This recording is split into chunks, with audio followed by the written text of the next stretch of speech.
அடிக்கடி என்ன பார்த்து ஒரு கேள்வி கேட்பாரு. கனிமொழிக்கு என்ன தகுதி இருக்குன்னு. 2வது முறையாக மக்களால் தேர்ந்தெடுக்கப்பட்ட ஒரு பிரதிநிதியாக நான் அவருக்கு பதில் சொல்றேன். அதை கூட அந்த தகுதியை கூட இல்லாத ஒருவர் பிஜேபியோட தலைவராக இங்க நீடிப்பது அந்த கட்சிக்கு நிச்சயமாக நல்லது. அவர் அடிக்கடி என்ன பார்த்து ஒரு கேள்வி கேட்பாரு. கனிமொழிக்கு என்ன தகுதி இருக்குன்னு. 2வது முறையாக மக்களால் தேர்ந்தெடுக்கப்பட்ட ஒரு பிரதிநிதியாக நான் அவருக்கு பதில் சொல்றேன்.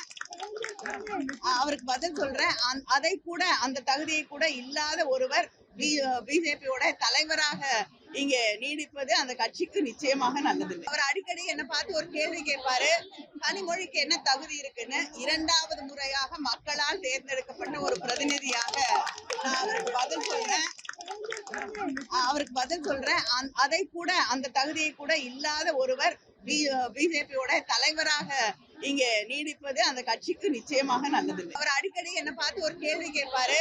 கனிமொழிக்கு என்ன தகுதி இருக்குன்னு. 2வது முறையாக மக்களால் தேர்ந்தெடுக்கப்பட்ட ஒரு பிரதிநிதியாக நான் அவருக்கு பதில்